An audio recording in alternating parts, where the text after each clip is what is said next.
All right, today is 2/20/2026. And if you look at the link below, I posted a video to Twitter called Get on the Raft, working with Suno and Grok to create people use AI slop, but it's like, come on, it's just an AI video. I did a simple prompt. I said, make this song in the style of the Ramones. And then I used the Grok to create a series of penguins on a raft. So it's like a 2-minute video, but it's linked below. But I'm just testing out the tools as I get ready to begin the series of videos by Conspiracy Vetter, because I do want to make use of animation. Like last year, I was working on a remake of Newsbenders. What's up, Adoria? Missed the lives from yesterday. Well, yeah, I put it on a block because I put it on private because I didn't plan to get into religious debates. It was like I wanted to talk about why asserting AI is ancient is bullshit, and why we need to break away from fantasy and escapism. And if we're going to make extraordinary claims, we have to support them against the available evidence. But then it got into religious debate, and I think a lot of religious people might not like the fact that I describe myself as a Gnostic. It's not a Christian Gnostic. It doesn't have a historic precedent, but the concept is not hard to explain. And I explained it, but it's kind of a heresy because I don't believe that religions are a force for good. I know it's controversial to say that religion's mind control, but I quite literally think it's there to externalize an aspect of our own mind and attribute it to a foreign entity, an external agent like a god. And I think this is a deliberate ploy to prevent man from accessing or understanding this idea of a soul spark, of inner light that is a direct connection to the source of everything, which isn't necessarily the God as defined by any of man's works. I mean, that's the Gnostic idea, but it's premised on knowledge, that you can actually know stuff. So instead of believing and having faith in those beliefs instead of evidence, you know what you know, and you seek knowledge. That's how you find it. And I've been a seeker my entire life, which is also heretical and offensive to religious people, because anything that's not of their church is of the devil. So I think religion is there to put shackles on the mind, to put a leash on there, to prevent any kind of integrated consciousness that includes that aspect of the mind, the spirit that is incorporeal. Because I don't think our whole entire being is incarnated in the body. I think that this perspective is just the lowest part of our being that is associated with the body and the ego center of awareness. And I think both the dominant paradigm, which says that we're just apes, and the religious paradigms are very egocentric, because the religions insist you're just a dirty animal. And hopefully you can you can work your way through it. Whereas science says you're just a dirty animal. Nothing means anything. And so neither of these, I don't think, really explain the totality of what we are. And my experiences in my life, which I've been a chronic note taker pretty much forever, have contradicted the claims of mainstream religion. So that's problematic for a lot of people. And it's also problematic that I have an understanding or a definition of synchronicity that's not the standard. So I'm used to not being in the box. I'm used to being independent of thought. And people who already signed up to an organization or a tradition or an orthodoxy are going to be challenged by that. And what I know, not what I believe, not what I have faith in, but what I know threatens and undermines establishment-friendly religious paradigms and their God constructs. So I'm not here to challenge people's beliefs. I'm just surprised that there's still believers that want to be here. It seemed masochistic. If you're a hardcore believer in some religion or in some mainstream media outlet, there are places for you. You know, like this, the time you spend listening to me talking about how your God is evil and misguided and ignorant and fake, you could easily spend in church, reaffirming your faith, which is a numbers game. You got to be into your hive and you have the big numbers. I'm just some isolated individual. What do my thoughts matter? Why do my doubts count for anything? Do you really think one person can shut down your entire belief system? So belief systems are safe. Your God constructs are safe. The religions are safe from me. I can't actually tear them down. But just the fact that I make the claim that I know things is very challenging and unsettling.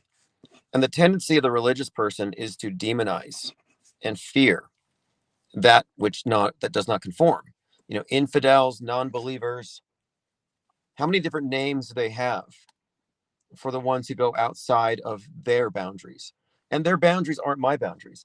And not only do I disagree with the tenets of all the major religions, but I also disagree with the mainstream dominant scientific paradigm and psychology and psychiatry as we understand it, which I think are limited because I think they operate on a faulty premise. It just by default excludes the existence of any aspect of mind, sentience, and awareness that is outside of the body. And what I'm suggesting here is that the universe itself is man centric and that our consciousness extends not into the far reaches of the universe because the universe doesn't exist until it's experienced, but that part of ourselves that isn't incarnated yet, that hasn't been condensed into matter, exists in what we think of as the future, the yet to be manifest, the realm of possibilities. So, in that sense, we are in a very real way merged with the entirety of the universe, each and every one of us. And this really does go along with a lot of the various schools of thought of magic, Gnosticism, Hermeticism, as above, so below. But I say this not out of belief or orthodoxy or because somebody made me memorize it, but I'm just saying based on my experiences. And the experiences I speak of are generally interpreted by the masses, and this is by conditioning and indoctrination. These experiences are generally going to be put into a couple of categories: madness or some kind of external God is responsible for it. And I reject both. Like, I'm not insane. I'm not mad. I'm not ill in any sense. In fact, I'm so sane that I'm boring. I demystify everything. But I've had experiences that contradict the model that we've been given. And this model that I described, this view of the universe includes the idea that intent, that will and intent are in fact the aspects of the human mind as distinct from animals that actually are in some way co-creative, responsible for outcomes. So we had a long-ranging conversation about luck, intent, matter as a substrate of spirit or mind, and is there a difference between the two? But this entire area of inquiry goes outside the bounds of established religion. And if you believe the official histories, the church has always murdered the Gnostics. And Gnostic means knowledge. So I'm not a believer. I choose to know. What does that make me? Well, a Gnostic. So this idea of Gnosticism applies also to how we look at media. And that's why this is a relevant conversation, because we have a world deception. We can all look at this and say, okay, the world is collectively immersed in this internalized Truman Show. If you see through it, well, you can't escape it because it's in everybody. So we are still on the world stage, but we're not of it. We detach from it. Well, that's the exact thing that Gnostics were originally about. It wasn't the media they were detaching from, but it was the world itself, suggesting that The world of the flesh is a illusion from the perspective of the spirit. And that if you don't operate from the entirety of your being, if you misidentify with the flesh and the ego, then you lose the game at the end. Continuity of consciousness, immortality dies with the ego and the body if that's the extent of your reach. So salvation isn't through praying to some external deity or salvation from above, but rather it's about self-knowledge. And self-knowledge just means the introspection, the examination, the experience of this other aspect of self and incorporating that into your worldview. Like, I do have this effect in the world. I am not merely my body. This is just the lowest and densest aspect of my soul. But I live in a world of people who are wrongfully identified with their mask. And the system we're in now encourages narcissism. Well, what is narcissism? Essentially, it's being in love with the image, obsessed with the external appearance, how the world sees it. And that's being encouraged, I think, to distract us from being soul-centric. So are you egocentric, body-centric, or are you soul-centric? It's a pretty easy question to answer, I think.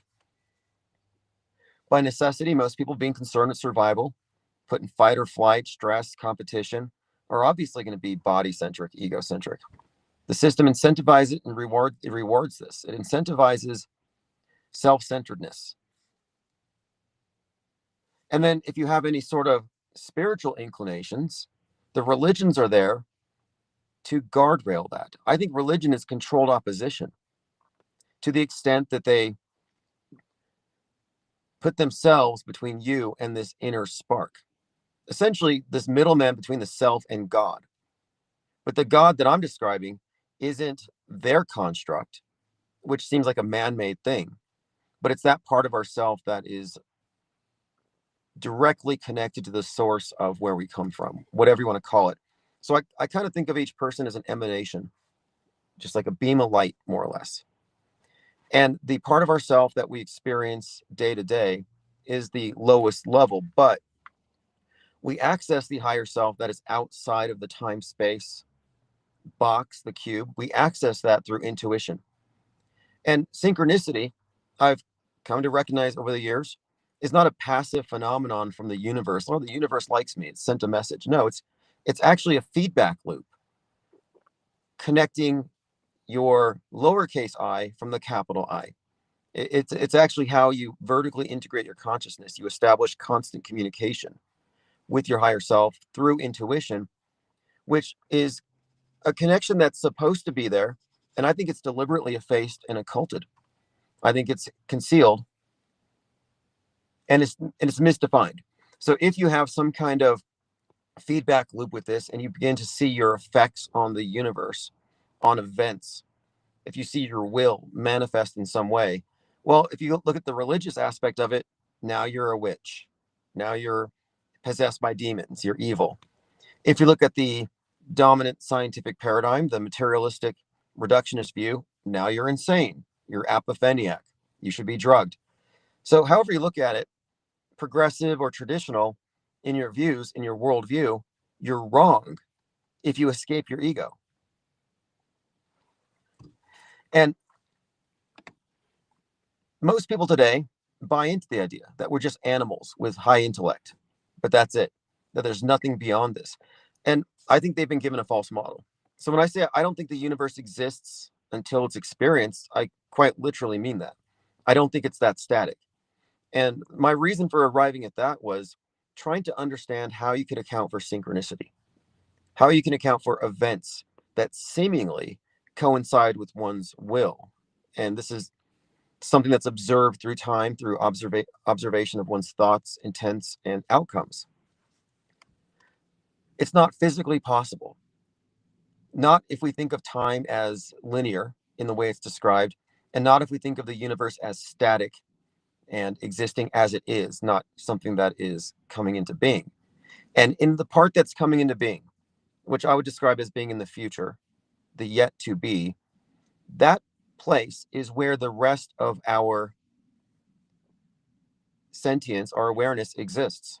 It just doesn't have a center of awareness like our ego. So you have this part of yourself that is literally merged with the universe. And from that perspective, it has insights. It can see, or we can see, likely probabilities, outcomes, things in the future.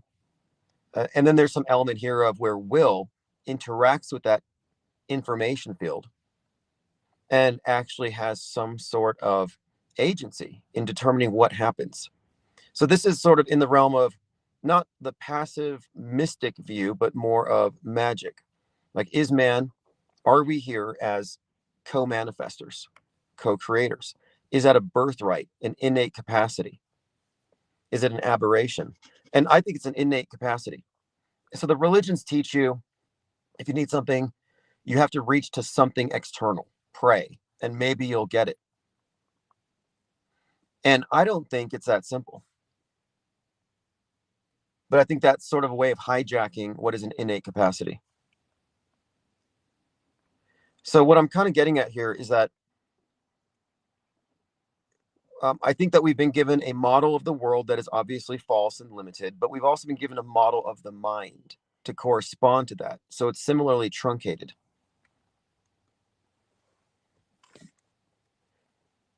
And so if you step off the world stage as they describe it, well, now you have a version of things that is closer to, well, it's objective reality. So it's closer to truth. And I think similarly, stepping outside of that means you have to reconsider the model of the mind that you were trained to have that made you compatible with the system. So, like when Truman leaves the Truman Show, he's not the same guy who was in the show. When he was in the show, he was deceived, naive, lied to, and blinkered. His world was very small. When he leaves it, he abandons its illusions. And I think there's something analogous here. So, outside of the controlled paradigm of what the physical world is, there's also a more expanded view of the mind, which I think psychology and psychiatry fails to address. So that's kind of what we were talking about yesterday. I could put the video back up. It's just I was aware that some people in there were a little bothered by it. And also because I'm appropriating the word Gnostic, but I'm not identifying with Christian Gnostics, although I think they pretty much had it right. But it's sort of a new use of the term. But again, the differentiation between knowledge and belief is fundamental to what we do here. Are you a knower or a believer? Well, mainstreamers are low information believers. Truthers, same. They believe what they can't really test. And therefore, they put a little bit of trust in their source. So you got belief and trust, or belief and faith. What we arrive at is knowledge and disbelief. Knowledge based on skepticism, which is the opposite of faith. So it leaves us in the place of being the informed non-believer. So basically, I covered that yesterday and my theory on synchronicity itself and how it works. Because I think it's one of those things that has been deliberately occulted and isn't widely understood. It's not treated with the seriousness that it should be treated. You know, psychology, psychiatry today, it has like these books of just nothing but mental illnesses and way of diagnosing things. But I don't see it really going into systematic studies or rigorous observations about these other areas that have been relegated to parapsychology, paranormal, new age, or illness. But it doesn't mean that people haven't been continuing to examine things from that perspective. And usually you find that in the realm of magic and the occult and the new age. And the problem there, and that's what I was talking about yesterday, is even those areas are heavily guardrailed and gate kept. But there are some schools of thought that I think shed a lot of light on this by offering different models of how things work. So neo-Gnostic would be the term. Again, knower versus believer. And I would suggest that belief systems are inferior to direct knowledge. And we're in the information age. If you don't know something, whose fault is that? And that's what we're here to do, I would imagine. I think being a seeker is a lifelong thing. And I've always been a seeker. I've never been passively comfortable just with what I've been told. I've always had this need to challenge it. And of course, religions frown on that. And people who don't challenge it are threatened by it. So I don't want to drop a bomb on people and say, hey, I think your God construct was made by man to brainwash you and constrain you. But at the same time, facts don't care about feelings. And if you look at history, the religions have always had a competitive edge. The state's always taken their side. So we're kind of the underdog here. So we shouldn't feel bad if our observations contradict theirs. And my experiences certainly contradict the religious paradigms and the scientific paradigm. And I'm not anti-science. I recognize science is a methodology, but the science that we use today, the methodology, just by default excludes certain things from even being observable, like the soul, for example. There's no way to even incorporate that into this view. So according to science, we're what you see from the outside, we're just animals. And one of the better, I think, experts in this idea, someone who made it his life's work, was not Freud, Jung. And he went down this path that took him out of the norm. So he's this analytical psychologist who goes off the rails because he starts looking at life from a different perspective, that it has meaning. So that's another question here then to ask, which I was asking last night. Does your life have a purpose? Does your life have meaning? Are you an animal? Because I would like to hear someone say this, because I understand people do, in fact, identify with this. So if you are an animal and your life means nothing, let me know. I'd like someone to say to me, yeah, I'm an animal and I have no soul and I have no purpose here. Because I think it's somewhat comical that people actually go with that. Because what I find is that life is inherently meaningful, and that this notion of the universe coming into being as we experience it is really about the information, the meaning being perceived. So I don't think you can separate meaning from the universe, and I do think it's man-centric. But my views are not conventional from the perspective of religion. So religion is an impediment to seeking. And belief systems in general are just cul-de-sacs. The media gives you belief systems. And once you've settled on a belief and your sources, you don't need to do any new seeking. You just need to sit there and download whatever they want to put into your head. And that's very passive. So belief systems are passive. Media consumption is passive, unless you're a skeptic. And skepticism is an active approach to observing or consuming media.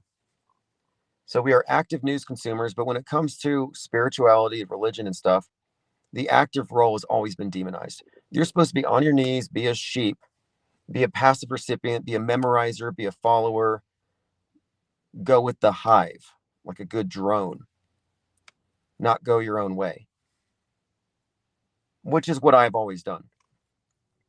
And this idea of synchronicity, my entire life, I've experienced it and I've documented it. And for most of my life, I would try to describe to people, hey, what do you think about this? I describe things that seem to suggest there's meaning in life. There's a purpose to my actions, that I'm here for some kind of a process, an unfolding, a revealing. But whatever it is, I would describe my reasons for arriving at this. And inevitably, people would say, oh, that's just your ego. You're just a speck of dust. And the world is going to eventually fall into the sun. Man is just an accident of evolution. Nothing means anything. How dare you assert that you're special and your life means something? So I would actually confront people who would basically say, you're meaningless, you're a speck of dust, which is exactly what O'Brien says to Winston Smith in 1984 in Suite 101 when he's torturing him. He describes to him how meaningless he is, how he's nothing compared to the state. And that's what we're looking at here, the collective, the hive, and how you're somehow obliged to becomes subsumed into this mass, a superorganism. And superorganism is a term I got from Howard Bloom in his book, Lucifer Principle, A Scientific Exploration into the Forces of History, where he describes how when individuals go into a collective, groupthink, for example, something changes where their values shift. Now the unit of value is the group, not the individual. The individual is expendable. We see this in riots. When you see a mob gathered up, the individual will run in front of a car. And they would never do that if they were alone. Only a crazy person would run in front of a truck to stop it from going. But when they're in a mob, they're no longer the individual. They're this gigantic superorganism crawling all over the streets. They don't perceive themselves as separate. And so they have this inflated sense of their power, of their being. Like, I'm this mighty being, I can stop the car, or we can stop the car. And the individual in the car is the enemy. Because any individual that hasn't been converted is automatically an enemy. And that's how religions view them. If you're outside of their club, outside of their cult, you're the enemy unless you're a potential convert. But if you once were part of the hive and you left, well, now you're an apostate. Now you're worthy of death. If you know enough to have converted and you reject it, you're basically scum. And collectivism and the group mind create these superorganisms, belief systems, and belief systems compete with other belief systems to be the biggest one. It's what religions have done since time immemorial. They've competed. It's always been a competition to consolidate and have the biggest unified organism, superorganism. And they've achieved it, not through the traditional religions, but through media. They have actually synchronized all 8 billion people into a singular hive. And all the religions are just subsets, but they've been replaced. They've been defeated. Big Brother's boss. That TV, the TV set in every home was always an altar to this new religion, which symbolically does connect to Saturn and control over time and space and matter itself. That's why, the black cube, the black, it all represents matter, the material, which we're supposed to identify with. Because yeah, we are in the world. We are matter. But the question is, are we only this? And according to the conventional view, that's all we are. And I'm suggesting we extend far beyond it. I don't even think it's that, controversial, but when we are dealing with this topic, I think it's really interesting to study the different types of pushback that we get. Like, a lot of people have this misconception that if you don't believe in their religion, it's because of some character flaw. And that's all conditioning. And then others are just super sure that their version is correct. But my issue with that is that there are so many religions, so many superorganisms, and they all think they're right. And I'm like, before any one person or one religion can start to try to spread itself to others, I think they ought to hash it out with the other religions. Because from my perspective, and this is as an alien anthropologist, outside observer, I cannot say in honesty, in truth, I cannot say that, Christianity is superior to Islam and Mormonism is superior to Scientology. And this particular version of Christianity is better than, I can't do that. I'm saying all the religions are equally flawed. And I think they're all there for the sole purpose of getting between us and the entirety of our soul, so we don't reconnect with it, which does correlate perfectly with the Gnostic concept. Because in that worldview, the material world is a deception for the soul. And the God of this world, the architect, which is what demiurge means, is not on our side. So all the religions happen to be centered around our prison warden. And that the route to spirituality and connecting with what should be thought of as God, which they have a different term for it, is by looking within, not looking to a priesthood, not externalizing it. So when it comes to synchronicity, I gradually came to this realization that it's not passive. It's actually triggered by intent, that there's a feedback loop. And when you follow this feedback loop, it seems to offer guidance. And if you listen to people who are of the world, constrained by it, they will all say, ignore it. That's not good. That's not good information. Can't trust it. That's delusion, or that's demonic. But if you ignore the people who are stuck behind their meat suit delusions and you trust yourself, you might arrive at a different conclusion, which is what I've arrived at. A fundamentally different conclusion, that there's a level of interactivity between us and what's around us, the universe, that there's not really a separation, it's an illusion. So I describe this as like an iceberg. We are the tip of the iceberg. We experience life from the tip of the iceberg. That's just the physical part and the egocentric awareness that is informed by what our perceptions give us. So it's the part that's fully immersed in illusion. But the rest of us is beneath the ocean. And the ocean is what connects us all. So we are all similarly in the same ocean. And we have this illusion of separateness because we're only peeking above the surface.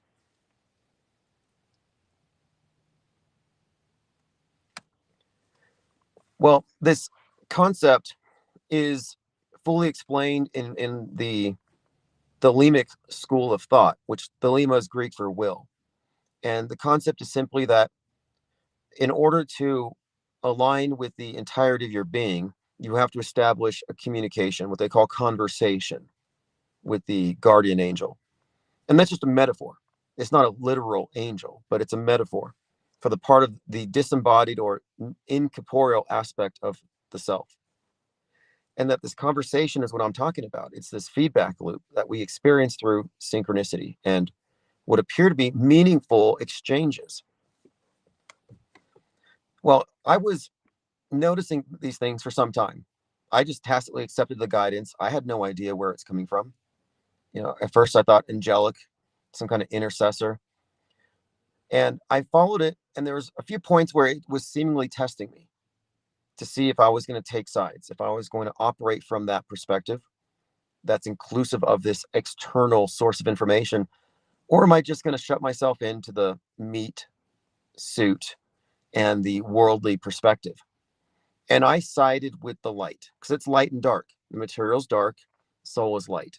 And these aren't necessarily value judgments, but it's a matter of perspective.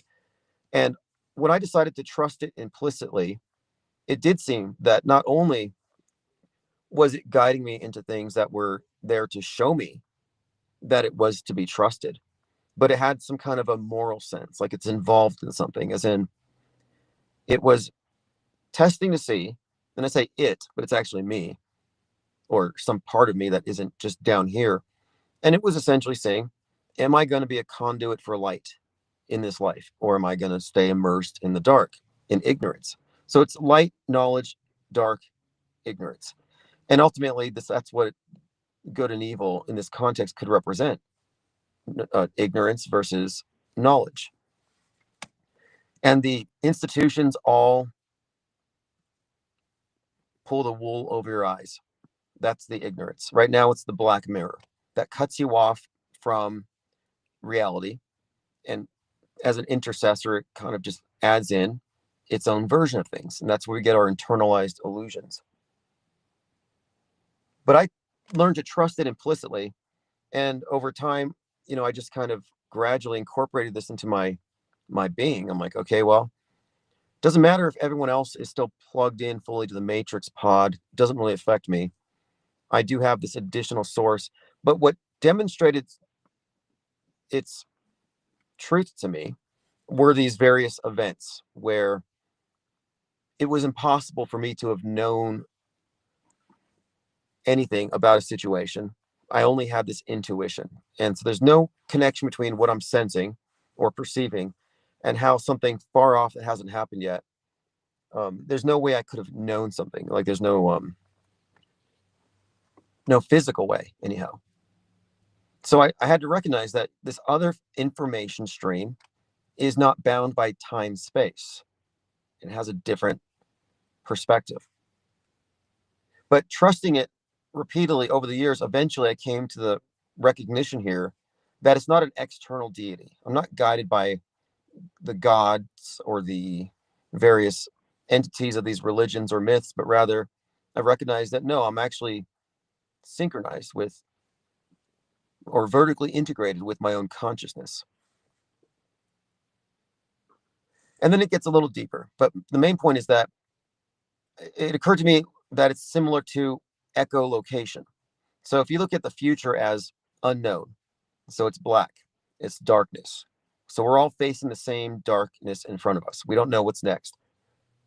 Well, what do bats do in the dark caves? They send out signals, and the signals bounce back. And judging by the echoes, they're able to ascertain where they are. They orient themselves and they navigate by responding to the feedback that they get. So there's this constant interaction between the bat and the darkness ahead. And that echolocation is very much analogous to following synchronicity, following the feedback you get from the signals you put out there.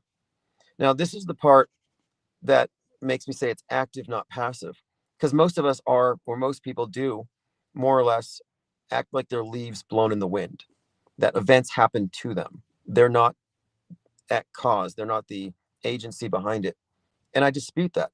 I think that's a probably deliberately inculcated misunderstanding. So instead of harnessing the will, which is what thelema means, instead of harnessing our intent and focus and using it the way our minds are supposed to be used, I think what happens generally is we just become passive recipients of whatever happens. But if you take conscious control over it, which is what I'm talking about here, it offers a different picture. But this idea of magic is not only ill-defined. I mean, it's not even a new idea, but it's forbidden by all the religions. So one of the other topics we brought up, and I'll make the video public again, was the concept of the evil eye, which is ubiquitous. Every single society, culture, they have some version of it. The sign of the horns, it comes from Italy. It actually is a warding gesture, or the hand with the eye in it. These are symbols that operate on the premise that people are sending malefic intent through their gaze, and you have to send it back. And that idea is very common around the world and has been for thousands of years, if you believe the anthropologists in the official history. So what does that suggest? Is everybody having the same delusion, or is this based on some kind of empirical research?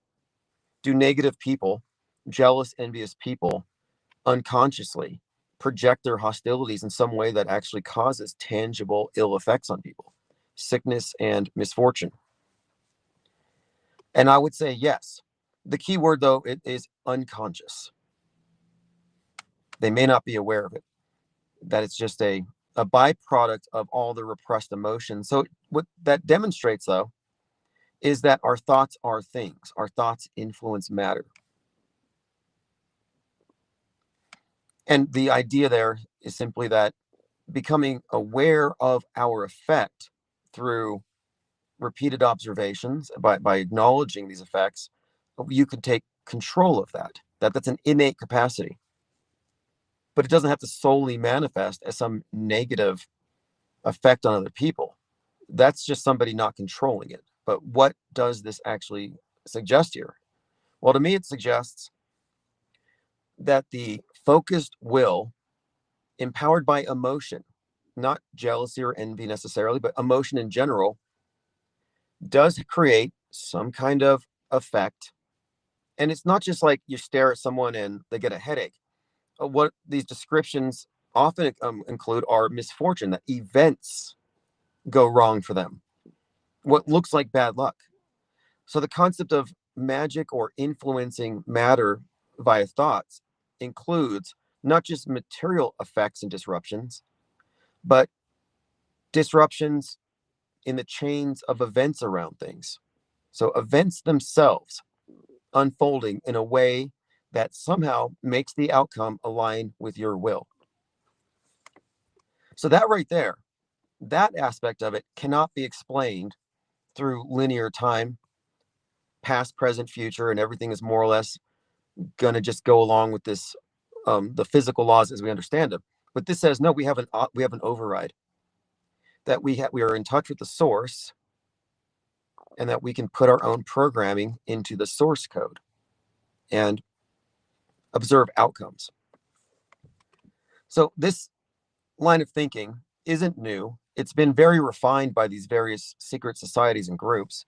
In fact, right now I've been doing some research on the matter from the perspective of the IoT, which is a school of thought on the matter that looks at magic objectively, strips away the traditional belief systems, and says, what's actually the cause? What are the components to this process? What makes it work? And it is my observation that this knowledge has been kept out of the purview of the public for a reason. That if there's any suppressed technology, it's not UFOs, it's the mind. Suzette Ann says, the ones who run the world know how this works and they use it to their advantage and our disadvantage. Yeah, specifically, we always look at these events like, okay, we get psyops, propaganda events, they manufacture history. We get that. But there's another aspect to it. There's the strange occult stuff. There's the ritual stuff. And the more I'm looking into this line of thinking by the chaos magic school of thought, the more it seems to me that they are using magic against us, or with us, but against our individual interests. So the theory behind group magical ritual implies that there's an energetic exchange between every single perceiver and the universe. But if you're not aware of it, if you're kept ignorant of it, which is what religions do, which is what our scientific paradigm does, it doesn't mean you're not using it. Just like the evil eye example here. We're using it unconsciously. So where's it going? Well, it seems to me that it can be harvested. And look how many people today are comfortable talking about energy harvesting and loosh. We're a bunch of loosh cows. Well, yeah, that's happening, but where is it going? What are they doing in the attention economy? What are they doing when they harvest our emotional output? Well, the theory behind group magic says that only the celebrant, only the priest or the priestess or the magician, only they need to know the meanings behind the symbols, the sigils, the intent of the ritual. The rest of the people in the ritual chamber are just batteries, just empowering it. So if you think about it from that perspective, we could really be plugged into a vast, never-ending series of magical ceremonies by every definition of the word, the ceremonial aspect of it. When I say that TV is an altar or your screen is an altar, yeah, that's what I'm talking about. And I think that there's esoteric significance to all of it. And if you look at the structure of magic ritual, it seems like, yeah, we have been, like I used to say facetiously, that we're run by witches and warlocks. Well, we are certainly run by people who know the full extent of the mind's capabilities and how it works. And this information is gate kept. This information is kept out of sight, out of mind. It's demonized and mocked. But behind the scenes, they're all about it. And I know this from experience, because about the time I was joining the Army, first, after high school, I was in school for half a semester and I got so bored, I decided to enlist. I was more or less guided to it. And this is when I started following synchronistic messaging. And I talked to some people about it on the quote random one day. And before you know it, I ended up getting in contact with a Golden Dawn offshoot called the Abbey of Thelema. And they weren't recruiting or anything, but they let me in because of my conversations with them. They said that I had established a link, a communication loop with my holy guardian angel. And this was all new to me, but I went with the terminology and I decided to learn as much as I could before I had to go to basic training. So I went through with the initiatory process, and based on what I saw there, it's very clear to me that the very core of these secret societies are very much appraised of this other part of the mind. And they definitely swear oaths to keep it out of the minds of the masses. And the masses are given an exoteric version of things. So why would they occult this information? Why would they hide it? For the same reason that you can look historically at how you have an educated, literate elite, and then you have an illiterate masses. If you have illiteracy and then illiterate rulership, what do you have? A power disparity, weaponized ignorance. And I often describe the media as putting people into a state of visual illiteracy. For what purpose? Control. If the masses can no longer tell real from fake, we're now dependent on those who control media. So they brought back that dynamic. What I'm saying is it would be very on brand for the same rulers to exploit every advantage, to weaponize every form of ignorance. So we're left ignorant in terms of our worldview and in terms of the human mind itself. Kurtifest says, prayer for my turkey Sid Vicious. He took a hard fall during the last bad snow. Sid is a huge Infinite Plane Society fan. Oh, did he slip on the ice? I slipped on the ice like last week, but my hands were full and I didn't try to stop myself, and so I wasn't hurt. But a lot of people stop themselves when they try to stop their fall. But yeah, it's a serious hazard.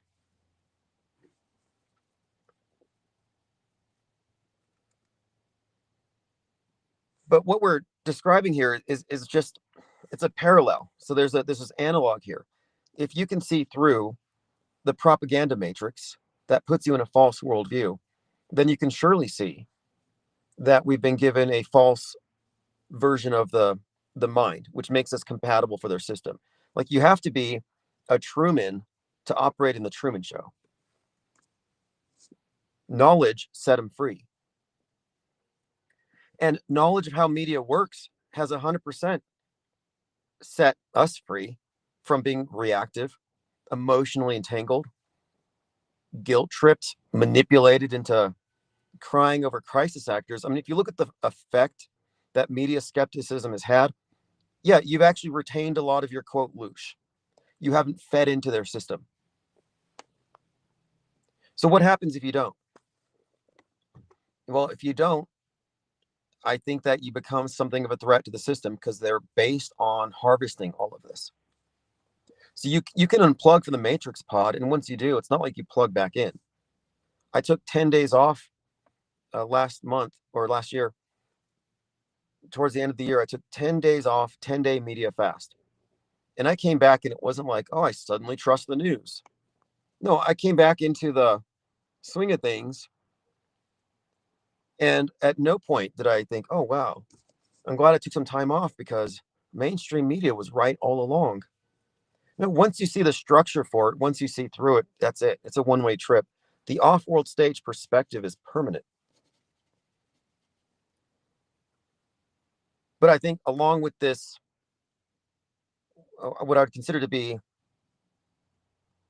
an upgraded operating system, updated, there's also this change in how we view ourselves that we have to incorporate into this, or at least think about.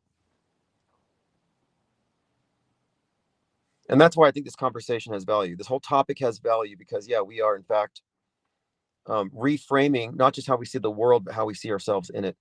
Hey, thank you, Marcel. 5 blue wrenches. Rengo Kuon, Stanley 77, C Kilo, Weapons of Mass Distraction, and the Black Irish Cracker have all received the blue shield. They took our wrenches. Well, they didn't. They changed it for a shield. Kurtifest says, media is so controlling, you have to be safe when dealing with it. Yeah, I mean, I think that media has supplanted religion, and religion has always been governance. It's always been governing the mind. I think government is the main thing here. Jamarian says, how have you used these principles to manage and improve your life?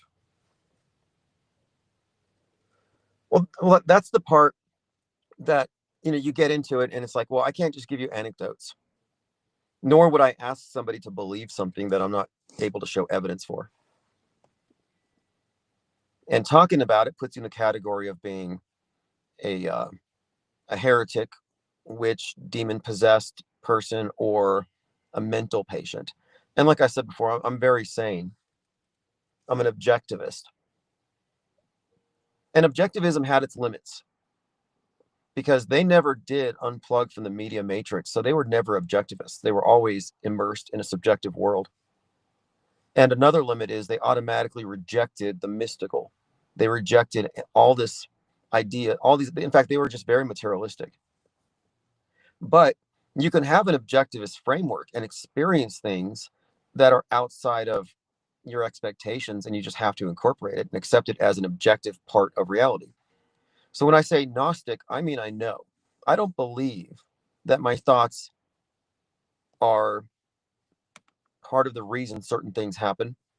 It's something that I have come to know, something I've come to accept. And, even saying that, it sounds off to the religious types because you're not supposed to know. It's supposed to be faith. You're supposed to relegate that to the authorities. So it's very convenient that if you have an experience that you could consider transcendental, you go to one end of the spectrum and they fix you with pills in a padded room. What a great containment operation. Or you go with the other route. I'm having these experiences, you go to a clergy. Well, now they spiritualize it and attach it to their religious paradigm. So those are gatekeeping operations. Traditional and the new progressive models both have these ways to catch those who stray and then to give them a misinterpretation of what they've seen or experienced so they don't arrive at the correct conclusions.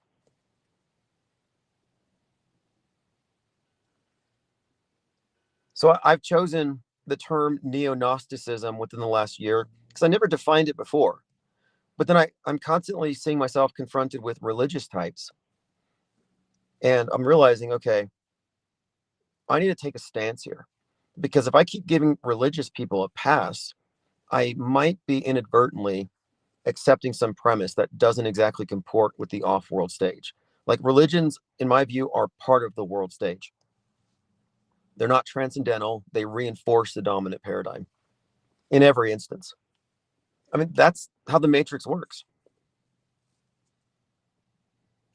Jamarian says, have you considered your thoughts to be a byproduct of an internal change within yourself? I'm not sure what you mean by that. Because what I'm saying is that our thoughts are not simply a byproduct of the body, of the brain, and its needs, and our terrestrial survival. I'm saying there's an aspect of the mind that is outside of the body, not separate. It's a continuum, but there's this barrier. And the barrier that prevents you from aligning with it is largely the ego, the persona, which is a construct created by society and the user. So it's kind of a co-creation. You kind of agree to this mask and you agree to the limitations, and this is your public persona. And that persona is there to make you think that's all you are. It's to limit you. But the reason why I speak with such certainty is that I had certain experiences before I even came to this. So before I even looked at the news media, I didn't care. I was in my own little world. But I was becoming increasingly sensitive to the effects that I was having, things that were occurring around me, and I was following the intuitions. And at one point, it led me to something. And after that, I said, okay, if it gives me knowledge about what's happening 10 blocks away and allows me the opportunity to intervene on something, then maybe it's telling me something. Maybe it's something I should no longer second guess. And then a few years later, I had something else occur that was even forecast or conveyed to me months before it happened. And I have all this documented. I get it. It's all subjective. But the end result was unmistakable. That this other part, this other aspect of self has a moral sense. It's engaged in what I would consider to be war, spiritual war, light and dark. And the light is knowledge, self-awareness, transcendence, and the dark is the materialistic, reductionist version of things. And there's agency involved here. Like, in other words, to operate from the light is to cease being passive. It means to be an active participant and to recognize your effect in the world, not to just think you're a leaf blowing in the wind. Jamarian says, your new paradigm has only come into fruition since your last relation. No, this has been my operating system since 2012, probably even 2009. I actually think my last relationship was a test, because I think and this is also part of the Gnostic concept, is that you have a large swath of the population or of the world. They will always be. They don't care or don't sense this soul spark or this connection to the universe. So they see themselves as isolated individuals on a ball going through a vast empty universe, and they're separate from the universe. I don't perceive that separateness. That group, the Gnostics called Helix. Then you had a secondary group they called Psychics. And these ones are those who are potentially able to wake up and occasionally do, in fact, experience that transcendence. But they could go either way. They could go with the world or they could transcend it. It really depends on whether the world can sway them or not. The world's here to put you into darkness. And then the third group, and this is where I'd classify myself, are the pneumatics.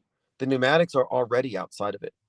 They're not tempted enough, and they can't be swayed enough to give up their souls. And I happen to think there's a fourth group, which the Gnostics did not talk about. And I think this fourth group are the opposite of the pneumatics. These are beings that are agents. They have agency, but they're on the other side. And their objective is to blot out the light in those who exhibit it and operate at that level. So if you're operating at the level of soul-centeredness and not ego-centeredness, I think that you will be assailed at various times in your life by individuals or institutions that are there to snuff the light. And I think my last relationship was, in fact, somebody on the opposite side of the spectrum. So to the extent that I'm light, this person was dark. And I think the entire thing was nothing but an ordeal meant to either kill my soul or evolve it. And the only way out of it was by following intuition. And if I didn't recognize the patterns and follow the intuitions, I would have lost myself to it. And I didn't even realize what it was or how bad it was until, towards the end of it, because I wasn't aware. I didn't have the knowledge. Knowledge set me free. I didn't know what silent treatment was, triangulation. I didn't know what psychological devaluation or intentional emotional dysregulation, all these various ways, essentially psychological warfare, emotional abuse. I was not aware of these things. And I wasn't aware of it because it's not taught. And I came across this information. I consulted my journals and I began to recognize this pattern. And I was like, over time, I was giving up myself, my soul, my perceptions, my view. Everything was being subjugated to this entity, this person, and this cycle. And the cycle consisted of that cold silence coupled by occasional periods of niceness. And it's random. And they call that intermittent reinforcement. And when you're isolated from everybody else, because that's what these people do, these relationships isolate you, and they become your sole contact with the world, they can put you into solitary confinement at any time. And so I'd gone through this cycle, again and again. And eventually I started to realize, okay, I am caught in a cycle of intermittent abuse. I am addicted to the cycle. It's called a bond. It's a trauma bond. So a trauma bond isn't because something traumatic happens. Trauma bond is what they call it when you're attached to somebody who withdraws randomly and then rewards randomly. But they do more withdraw, silence, and punishment than any kind of positivity. And the less they reward you, the more addictive it becomes. It's very, very similar to gambling. Gambling addicts don't like losing, yet they do. They're not addicted to losing. They're stuck in the cycle of hope, chasing the win, trying to get back that feeling they got when they did win at some point. So in this particular situation, I thought I was with one person, and that person never existed. And it took me a long time to realize it. So I was chasing that person for years. And occasionally they would put on that mask to keep me hooked. And I would take the bait, and then I'd be rug pulled. But I didn't realize how deleterious this thing was until much later. And when I finally left, it was because I had seen through all the mind games, and there were plenty. And as soon as I stopped responding to the mind games, in other words, as soon as I stopped being a loosh cow, suddenly I was being discarded. I was like, suddenly I was ghosted. I was like, this is weird. Days on end, I was like, no words were spoken to me. I was just like, okay, I'm a ghost. It's actually just, it's very disturbing when somebody can treat you like you're a ghost, not respond to your words, not look at you, look through you.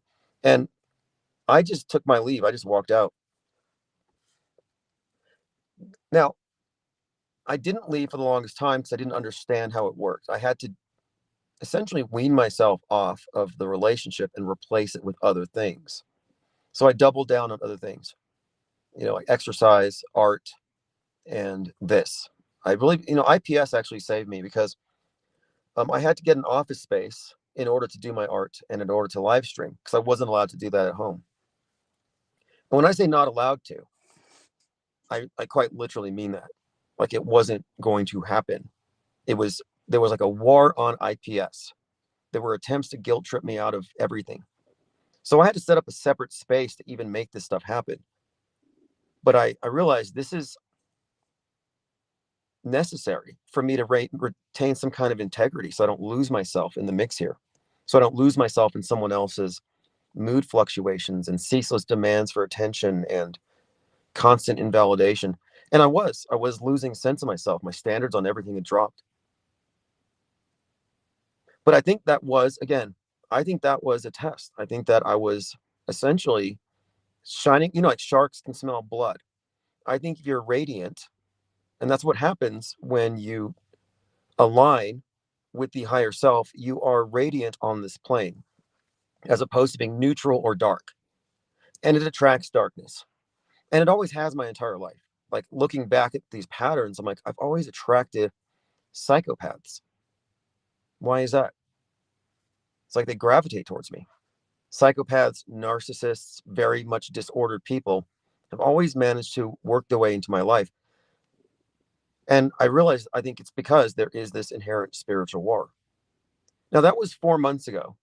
Today actually is my fourth month anniversary of having walked out. And if I assess things between now and then, one, I dream. I went about 5.5 years without dreaming. I sleep more than 4 hours at a time. I didn't sleep. I was always in a state of fight or flight. I remember this entire time, I could not see 10 minutes ahead.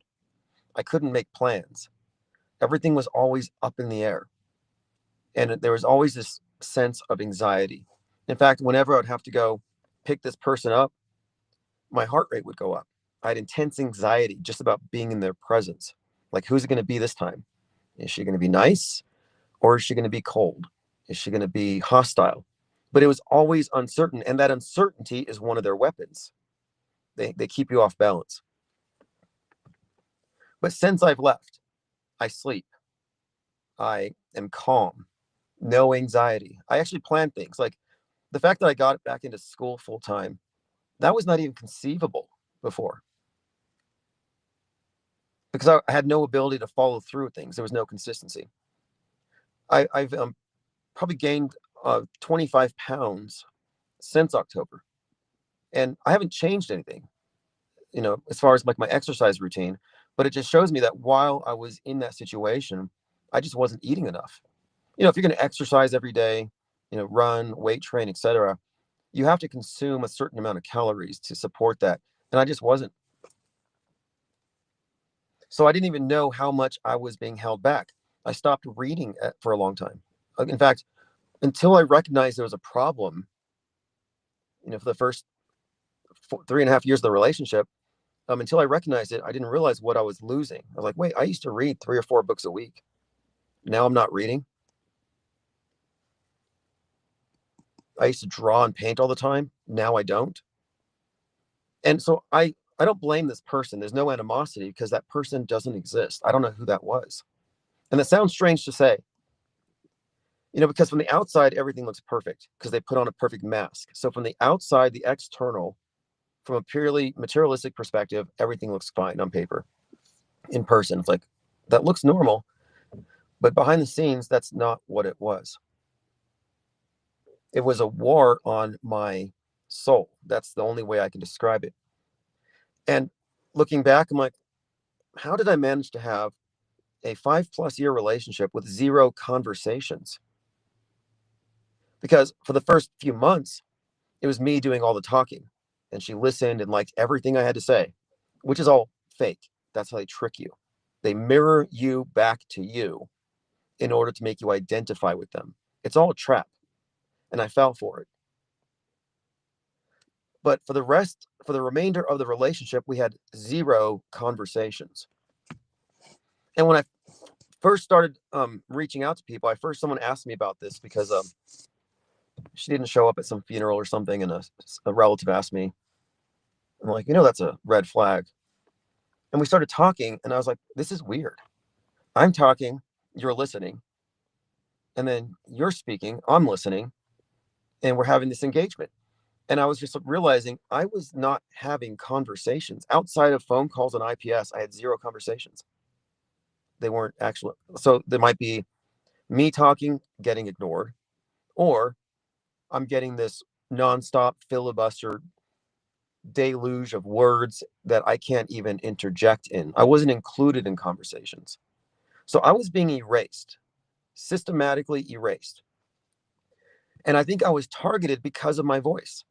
I think I was targeted because I talk and I like speaking and I convey information. And I think that part of me is the part that was being suppressed. I think that part of me was slated for elimination. So whoever runs this show, they want to cut off the conduits of light. And I think that I attracted the attention of the darkness because of the actions that I had taken. So I was, like I said, I wasn't even into news media. I didn't care about it, but my intuition led me to something. I intervened, I acted, and I legitimately saw what I would describe as objective evil at work. And when I decided to take sides, that yeah, I am now a conduit for light. I am in this spiritual warfare zone.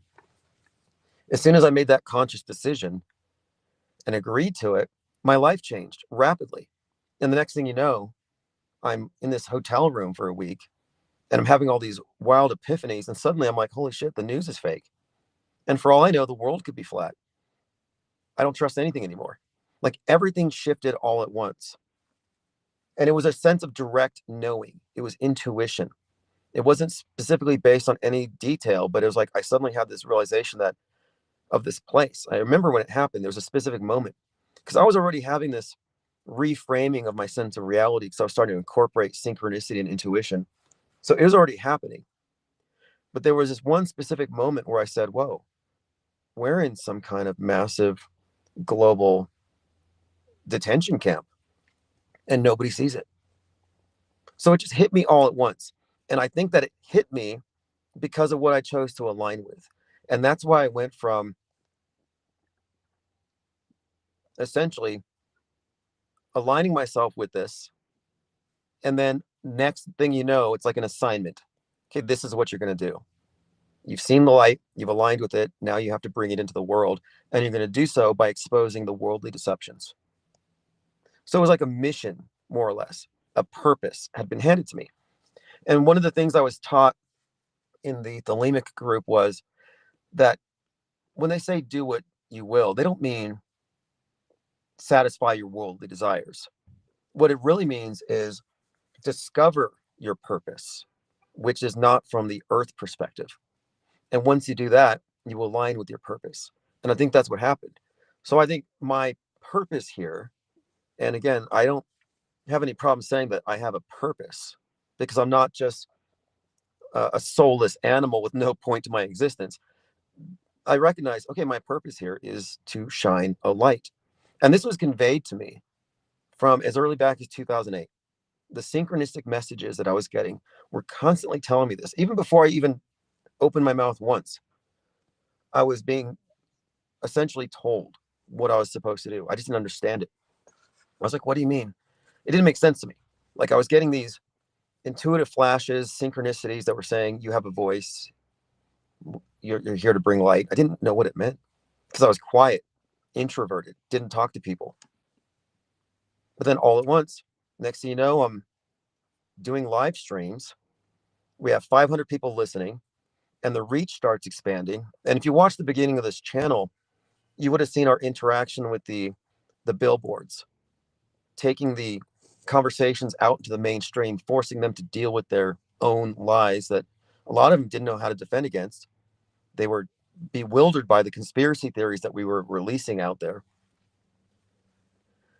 And then, just through random coincidences, we meet the daredevil, put the billboard on his rocket, and he's like the number one story on 17 national newspapers, trending on Facebook for 3 days. He's in every magazine, every podcast you can think of. So our think tank started reaching mass audiences, indirectly and directly. In fact, the New Yorker did a piece on us called Looking for Life on Flat Earth. Now, all of this was happening by, you could look at random, fortuitous coincidence, or, which is what I would contend, it was happening because I was willing it into existence. I was walking along this path that was prescribed for me. And whenever I acted in alignment with it, things would just happen. But then also with that came opposition. And our opposition came from high places. I mean, we have someone who tried to shut this channel down through using unethical means, exploiting copyright complaints. And our channel was shut down more than 120 times, 140 times. We have records of this. In fact, I sued YouTube over the exploitation of their copyright strike notices because it was used against our channel so much. And that's how I found out who was behind it, because I did a DMCA subpoena and I managed to get the person's email address. And it turns out that we were being specifically opposed by somebody who's working out of the White House, by a very well-financed, wealthy person whose brother works for Pat Robertson.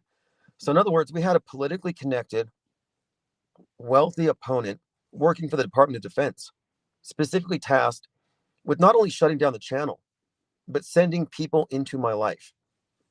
The art shows that we did were infiltrated. I had directly been interfered with. In fact, I can't prove this, but there is a chain of events that would lead me to think that even that relationship I mentioned was an orchestration of some kind. But that's a little far. I understand it. To say that our own government would be involved in screwing with people's lives or have people put to that task, and that they would have the resources to engineer toxic relationships as distractions. But I mean, that's what it looks like to me. But what I'm pointing out here is that there was a reason why we were targeted. And I think it has to do with the fact that we were gathering a think tank on the premise that the world is in fact that the world is in the grips of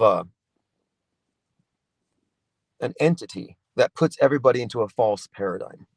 Fake history, fake news, fake people. And the more we started examining this, I think we became a little disruptive to the status quo. And so that reaction that we got was likely triggered by what our disruptiveness. And when I say disruptions, when this channel started, we would gang up and we would send hundreds of people into the chats of other channels. And these other channels, we would target, like, for example, we targeted people who 6 years later or 4 years later, became part of January 6th.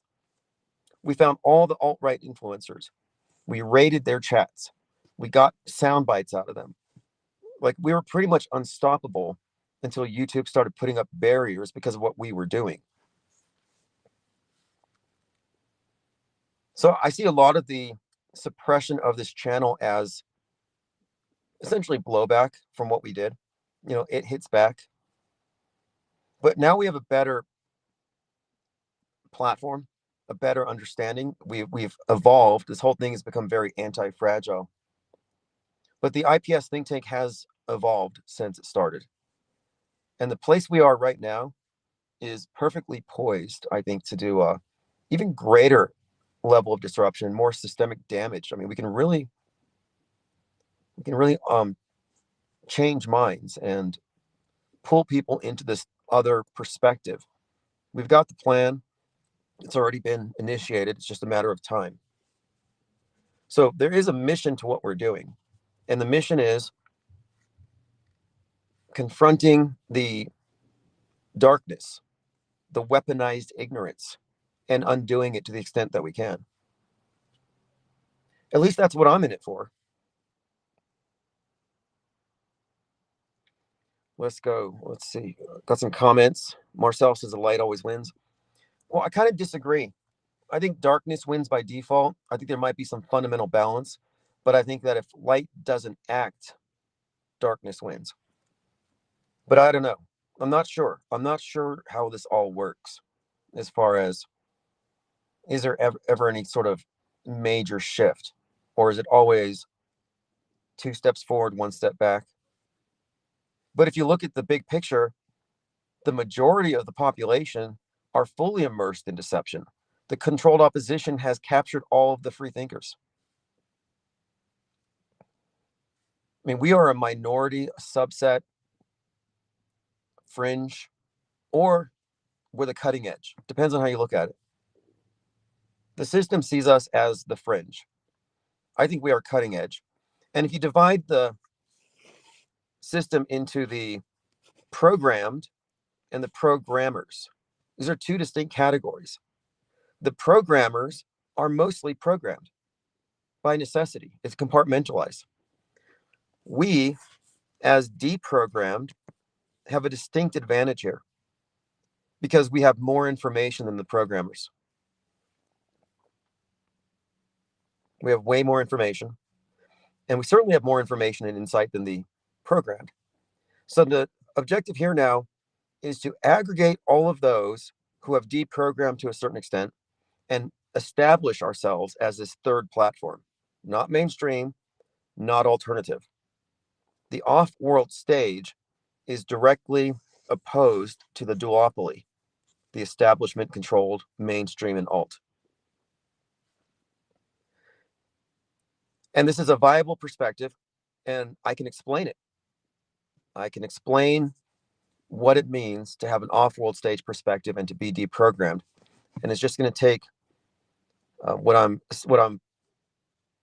going to be demonstrating next month. Because what I've done, what I've been working on, is what I call the great deconstruction.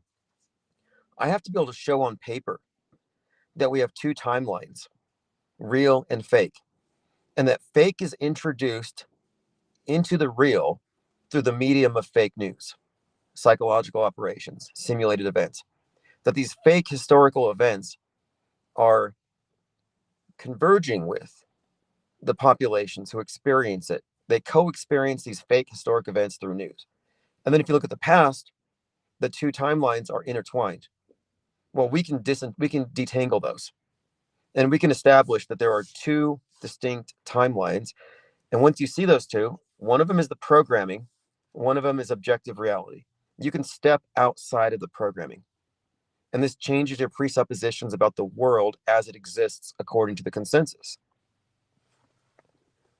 And the number of people who can reach this perspective is hard to ascertain because by default, everybody gets mixed in with alternative media.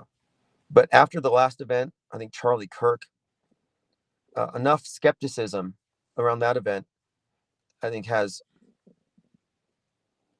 not just Charlie Kirk. There's a few other things, but that's probably one of the main ones. That a lot of people became very skeptical of media when that happened. And all those people, I think, are reachable. Because anytime you have cognitive dissonance, a glitch in the matrix, you have an opportunity for some people to slip out. And we can facilitate that. And then we can go from there. Auto Hoaxer says they try to kill you in car crashes. Yeah, my brake lines. We have a history here. And people have, I mean, it's really remarkable if you look at the lengths they have gone to stop us. The deep fakes, the guy with the costume and the buck teeth trying to co-opt our operation with Mad Mike. I mean, we've seen it, we've observed it, we've noted it, we know what they're capable of. But this project, the Great Deconstruction, I'm actually going to be releasing it in a series of parts, part 1, part 2, part 3. The first part is going to be a breakdown of the last 63 years of PSYOPs. I mean, we're going from JFK on, and there's more for sure, but we're breaking them down in a very specific way. And the next part will be fake people, the actors who take part in major historic fake events. And then the third part of this will be the places and the significance of various locations, monuments. And then we're also going to have to do one with the major narratives. So history is made of stories. Our manufactured history is an amalgamation of stories. And we're going to be breaking down the major stories in the way that they are portrayed through news, and also in the way that they are reflected in the programming, the entertainment. And once we have all of that, we're plugging it into AI, and we're going to extrapolate a lot of information. But what we're showing here is undeniable, that there is a conspiracy. It's not a conspiracy theory. There is a conspiracy to manufacture history and to create a false paradigm. And we have the blueprints. We can expose it, and we can challenge the worldviews of those who are deceived, partially deceived, or on their way out. And I'm aiming to reach those who are on their way out. Well, that's kind of where it stands right now. We are media Gnostics. To tie this back to the original topic, the Gnostics chose knowledge over belief and separated from the deception. And that's exactly what we're doing here. We're opting for what we can know versus what we can believe. When we don't believe something, it's because additional information has changed our minds. So informed disbelief as opposed to low information belief. So it's not merely reflexively disagreeing with it because it's mainstream, which is what alt media does. But no, we have a skeptical take. And skepticism involves suspension of disbelief, or rather suspension of taking a side, getting more information first. And if the information doesn't support something, then you don't become a believer. And we're systematizing the knowledge because we've been making these observations for a long time. We've learned some things about the structure of media itself. And all of this is going to be conveyed. And the reason why I'm doing this separate project, The Great Deconstruction, is I need to make this understandable to the normie. Then we can challenge it. Then we can invite debate. But as it is, it's too complex and too vast. They can just conveniently ignore it. But we're going to make it unignorable. And it's not going to take me much longer. I'm saying by April 1st, we're going to resume the mission. We're going to scale up. And we've done it before. We've gone from 300 to 12,000 subscribers in a period of weeks previously. And we're going to essentially repeat that. But we're going to bring on an informed audience, fully informed. And we're working on establishing certain tenets which will keep out any sort of operatives or agents or people with agendas. But people are only concerned with the truth. But anyway, my battery's about to die. I will unprivate yesterday's long-ass video for those who want to see it. If you click the link below, you can check out the video. It's called Get on the Raft. just an AI video. I'm going to be working with more video content here in the coming days. And if you go to the Ko-Fi, you can pre-order the PDF, The Great Deconstruction Part 1, which I'll be releasing on March 1st. So thanks for the comments. Battery's at 2%. Otherwise, I would stay longer, but we'll be live later on anyway.